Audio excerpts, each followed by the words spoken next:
नमस्कार। भारत लाइव में आपका बहुत बहुत स्वागत करते हैं। लगातार बिहार की राजनीति को लेकर के कई तरह की चर्चाएं चल रही हैं और इन चर्चाओं में सबसे बड़ी चर्चा है कि बिहार ने देश को एक हेतु दिया है और देश में 2024 के चुनाव होने जा रहे हैं जिसको लेकर के बिहार लीड करेगा। लेकिन बिहार में जितनी समस्याएं चल रही हैं, जितनी बातें चल रही हैं और बिहार में जो सरकार चल रही है उसके बीच सामंजस्य का अभाव बताया जा रहा है।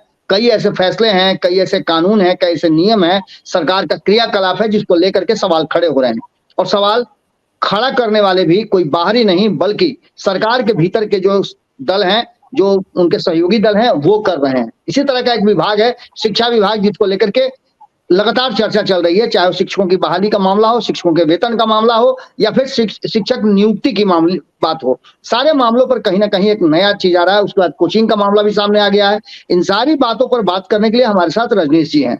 रजनीश जी किसी परिचय के मोहताज नहीं है बल्कि बिहार की राजनीति में एक बड़ी पकड़ रखते हैं और तथ्यों को अपने हिसाब से बड़ा ही बेहतरीन ढंग से रखते हैं। आज हम इनसे जानना चाहेंगे कि जो शिक्षा विभाग में चल रहा है और के पाठक जिस तरह से डोमिनेट कर रहे हैं उसको ये कैसे देखते हैं। रजनीश जी बहुत बहुत स्वागत है। आपने प्रश्न सुन लिया होगा, हम चाहेंगे कि आप इस पर अपनी प्रतिक्रिया दें।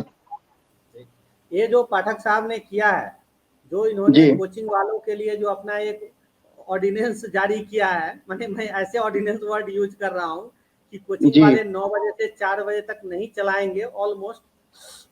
ये उनका एक तरफा फैसला है, बिना सोचे समझे उन्होंने फैसला लिया है।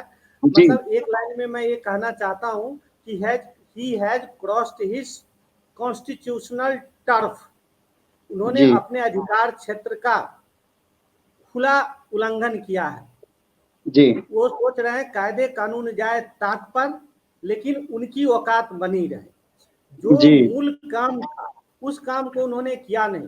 मैंने आपके चैनल पे और 2-3 चैनल पे बात बोला था, ट्विटर हैंडल पर भी लिखा था कि जो प्राइवेट स्कूल है क्लास 11-12 के, जो लोगों से लाखों रुपया लेते हैं और डमी स्कूल चलाते हैं, जिनके पास टीचर तक नहीं है और वो लाख लाख रुपया ले लेते हैं और केवल एग्जाम दिलवाते हैं। और एक तरह से वो लोग शिक्षा माफिया हैं, जो पेपर आउट करवाते हैं, जो रिजल्ट को मैनेज करते हैं। बिहार में आप सुनते हैं हर साल बोर्ड टॉपर डिस्प्यूट हो जाता है।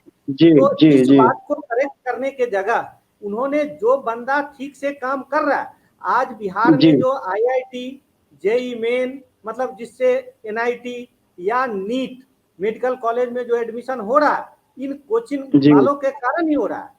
आप बिहार में जो पटना में कोचिंग चल रहा है या कहीं भी कोचिंग जो लोग चला रहे हैं, उनका जो कोचिंग का स्टैंडर्ड है, उनमें जो टीचर है वो ऑल इंडिया लेवल के हैं।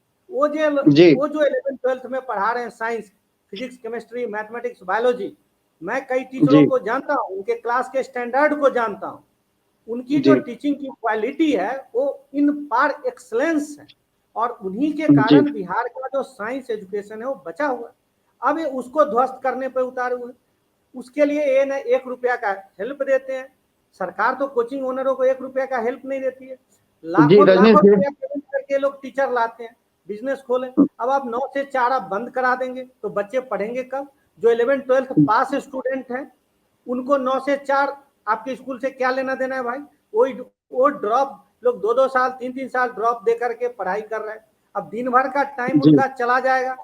जो लोग दूर से बस में आते हैं वो पढ़ के अपना चले जाएंगे। लेकिन ये पाठक साहब क्या मैंने सोच के कर रहे हैं, एकदम गलत उन्होंने किया है। और ये मैं कोचिंग कहना चाहता हूँ कि आप कोर्ट में जाइए, एक दिन फर्स्ट हियरिंग में court will question this order because it is arbitrary. ये अपने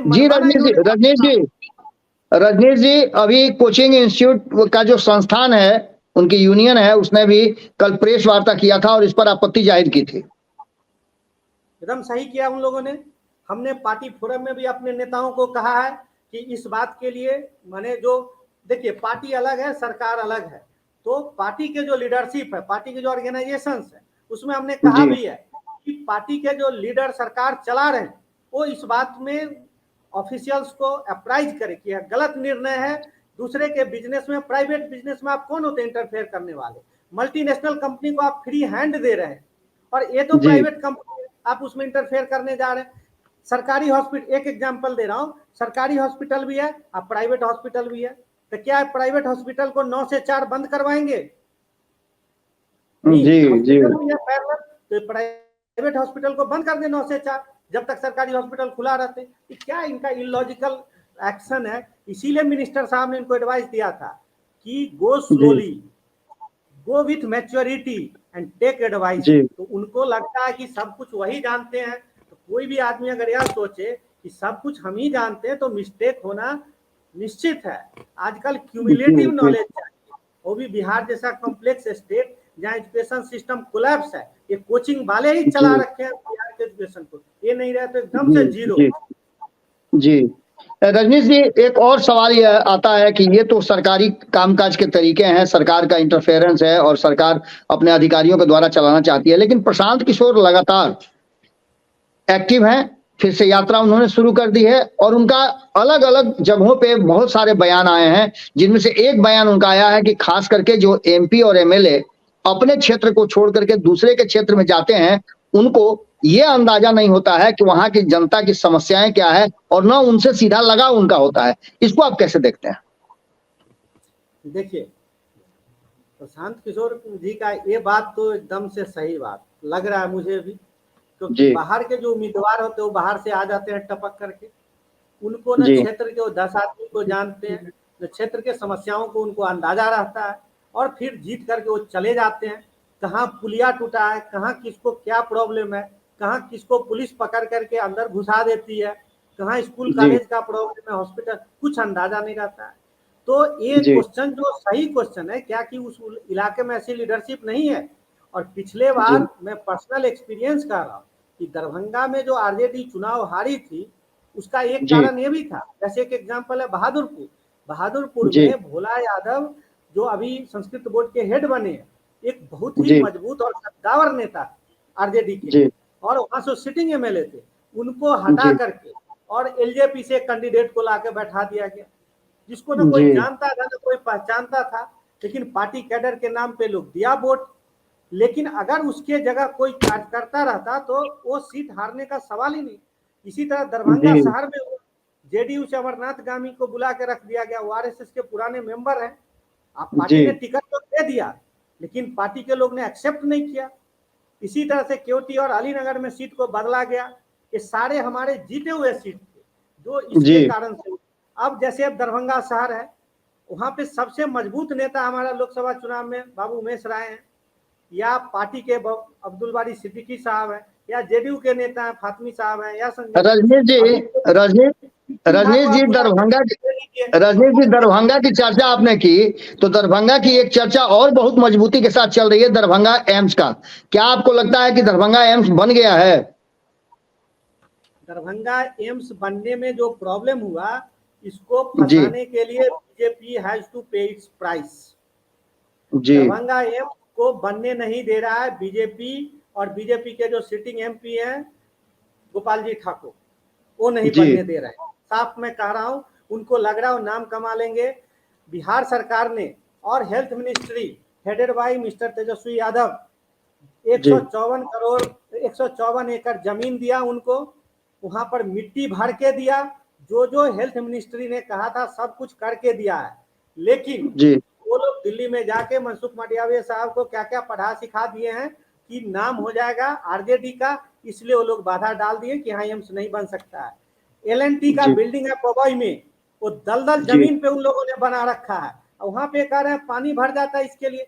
बगल में जीडी गोयन का स्कूल है, वो देखिए कैसे बना हुआ है, it is shining like a tower. सब कुछ करके दिया है, लेकिन बीजेपी के एमपी नाम कमाने के चक्कर में इसे नहीं बनने देना चाहते थे। और मैं साफ कह रहा हूं, सिटी में घुसने का जगह नहीं है, और ये सिटी में ले जाना चाहते थे भू माफियाओं के दबाव में। तो ऐसा जगह आप काम कीजिए जहां पर वो सुटेबल हो, ये नहीं कि काम के नाम पर आप काम कर दीजिए अब बाद में वो लाहेब हो जाए। जैसे देखिए, टीचर का रिक्रूटमेंट हुआ जल्दी जल्दी, नीतीश जी ने किया 4 लाख टीचर, लेकिन आज न उस सिस्टम से टीचर खुश है, न स्टूडेंट खुश है, और न सरकार खुश है। वो गले का घेग बना हुआ है। तो अगर वो एम्स सिटी में बनता, आज आपको किसी को पनिशमेंट देना है दरभंगा में, तो बोलिए लहरियासराय टावर से दरभंगा टावर चले जाओ, ऐसा जाम। और उस जाम में जो एम्बुलेंस फंसेगा, उस जाम में जो पेशेंट फंसेगा, उस एम्स का क्या सुटेबिलिटी था। और जब बगल में बना के दिया गया, उसके बाद बीजेपी के MP he is playing with the fire and he will pay the price for it. हाँ, अगर पार्टी ने हमारा कोई गलती कर दिया, कोई बाहर के कैंडिडेट ला दिया या किसी बीजेपी वाले जैसे कीर्ति आजाद है इन लोगों को ले आया तो दूसरी बात हो सकती है, नहीं तो एकदम बीजेपी झूठ बोल रहा है, वो लोग बाधा डाल रहे हैं एम्स बनने में। प्राइम मिनिस्टर साहब को इनको बम्बू देना चाहिए। मैं एक बात कहूँ, रजनीश दो मिनट बस। जब से जेपी नड्डा बने हैं ना बीजेपी के हेड, खाली वो गड्ढा खोद रहे हैं बीजेपी के लिए, उनको कहीं का कुछ अता पता नहीं है। आज आप देख लीजिए, आपको मानना पड़ेगा बीजेपी में सरकार चलाने लायक नेता नहीं है। प्रूफ है, फाइनेंस मिनिस्टर वो किसको बना रखे हैं, लंदन से बुला के निर्मला सीतारामन को लीडर है। फॉरेन मिनिस्टर कौन है, एस जयशंकर को उन्होंने बना रखा है, जो आईएफएस फॉरेन अफसर। रेलवे मिनिस्टर कौन है, पार्स ने जो आईटी इंजीनियर है। हेल्थ मिनिस्टर को कोई लीडर है जो इंपोर्टेंट मिनिस्ट्री को हेड कर रहा है? ये जेपी नड्डा का गड्ढा है। त्रिपुरा का चीफ मिनिस्टर कौन है, जो कांग्रेस से आया हुआ मानिक साहब। बोमई साहब जो कर्नाटका में बीजेपी को डुबाया, वो कौन है, वो जेडीएस से लाके उन्होंने डुबाया। तो अच्छा ही गड्ढा खोदे बीजेपी के लिए। I can wish good luck. बोलिए रजनीश जी, एक जो हमने बिहार और बिहार से जुड़ी हुई समस्याओं की बात तो कर ली, लेकिन अभी हाल फिलहाल में आपने देखा होगा कि संसद का गतिरोध रहा, संसद लगातार चर्चा करती रही, यहाँ तक कि अविश्वास प्रस्ताव भी आ गया मणिपुर पर। मणिपुर की वर्तमान स्थिति, चूंकि मणिपुर आप गए भी हैं और मणिपुर की चीजों को आपने देखा भी है, हम जानना चाहेंगे कि क्या अविश्वास प्रस्ताव आया, प्रधानमंत्री ने मणिपुर पर अपनी बात रखी, इससे समस्या का कुछ हल निकलता हुआ दिखाई दे रहा है? देखिए, मणिपुर का जो प्रॉब्लम का जड़ है वो तो बाहर से जो दिख रहा है वो अलग है। मणिपुर के लोग का जितना दोष है उससे ज्यादा दोष अभी मिजोरम के चीफ मिनिस्टर जोरमथंगा का है, और मिजोरम के सारे नेता का, मिजोरम के सारे पब्लिक का है। और ये बर्मा और चीन मिल के खेल खेल रहा है। वो डेली बर्मा से आदमी को घुसा रहा है, और मिजोरम का सरकार उसको ऑफिशियली स्कूल में एडमिशन दे रहा है, उन लोग को आधार कार्ड बना रहा है। जबकि सरकार का पॉलिसी है कि अगर कोई शरणार्थी है तो शरणार्थी के कैटेगराइज किया जाए। जैसे तिब्बत से शरणार्थी आता है तो तिब्बत के लोग और सिक्किम के लोग एक जैसे हैं, लेकिन उनको सिक्किम में नहीं रख के उनको धर्मशाला हिमाचल में ले जाया जाता है कि कभी कोई बात हो रिपेट्रिएशन की तो उनको वापस किया जाए। तो मिजोरम की सरकार उसको घुसा रही है अंदर, और फिर वहां से अपने लोगों को मणिपुर में घुसा रही। तो मणिपुर के जो लोग, आप एक बात कर रहा हो, अभी बिहार में कल एकाएक नेपाल से बहुत ज्यादा लोग आ जाएं, उसका क्या परिणाम होगा? कन्फ्लिक्ट होगा कि नहीं होगा? बिल्कुल बिल्कुल होगा ही। तो ये जो दूसरा क्या है, जो क्रिश्चियन चर्च है वो बिना मतलब का, और यूरोपीय संसद में बात उठा, तब से मैंने इसमें ध्यान दिया। एक तरफ तो यूरोप के लोग ग्लोबल विलेज की बात करती है, एक तरफ बहुमत राष्ट्रीयकरण की बात करती है, एक तरफ वहां वो क्रिश्चियन फ्लेम को भड़का रही है। क्रिश्चियनिटी के नाम पे मिजोरम में 13,000 बुरू लोग थे। मिजोरम के लोग, अच्छा है, मैं एयरफोर्स में रहा हूँ, देखा हूँ उनको, सीधे साधे लोग हैं, लेकिन ये लोग रिलीजन होता है most potent force ruling their mind. तो इनको प्योर क्रिश्चियन स्टेट रखना चाहता है, तो आप अपने को प्योर क्रिश्चियन स्टेट रखना चाहते हैं। कुकी चाहता है प्योर चूड़ाचांदपुर प्योर क्रिश्चियन रहे, कंगपोपी प्योर क्रिश्चियन रहे, और आप मणिपुर में जाएंगे इम्फाल वैली में तो वो लोग कैसे मानेगा? दोनों को जब सहमति होगा, महात्मा गांधी ने एक बार कहा था भारत छोड़ो आंदोलन के समय, डॉक्टर अंबेडकर उनको कहते थे कि छुआछूत का बात पहले आप हल कीजिए, जिन्ना कहते थे हिंदू मुस्लिम का बात कीजिए। तो गांधी ने कहा भागो, पहले अंग्रेज को भगाओ, फिर मैं सारा प्रॉब्लम सॉल्व कर दूंगा। और देखिए क्या छुआछूत का प्रॉब्लम ऑलमोस्ट खत्म हो गया। मायावती जी जैसे लोग उस श्रेणी से आके चीफ मिनिस्टर बने, द्रौपदी मुर्मू प्रेसिडेंट है। यही बात मैं कुछ लोगों को कहना चाहता हूँ, जो बाहर से आने वाले इनको रोके पहले, और भारत में मिल के रहना साथी है। ये अलगाववाद छोड़े। रविन्द्रनाथ ठाकुर भी कहते थे यथा आर्य यथाय अनार्य यथाय द्रविड़ यथार चीने, सब एक देह लीन होवो। ये थ्योरी लाए, और एक गैंग लॉर्ड और बर्मा सरकार को, इंडिया का गवर्नमेंट मारे हवाई जहाज से, तब जाके ये इतना आसान इशू नहीं है। दोनों पार्टी जो खींचेगा तो लड़ाई होते ही रहेगा। चलिए बहुत बहुत धन्यवाद आपका रजनीश जी, आपने बहुत सारी जानकारी दी और अपने तथ्यों को बड़ी बेहतरीन ढंग से लगा। अगली एक सेगमेंट में हम फिर से आपसे बात करेंगे, कोई अलग विषय होगा। बहुत बहुत धन्यवाद आपका। अगर ये वीडियो पसंद आई और वह बिहार के राजनीति और बिहारियत से सरोकार रखेनी तो सब्सक्राइब बटन दबा के चैनल के सब्सक्राइब कर ली। ओजे एगो घंटी बा, ओकरा बटन दबा देला से कुल सटीक और मारक खबर रुआ मुफ्त में मिल जाई। अगर रुआ पत्रकारिता के हमनी के नया प्रयोग में सहयोग कर चाहतानी तो ज्वाइन बटन दबा दी। पेटीएम नंबर नोट कर ली 9386816700। धन्यवाद।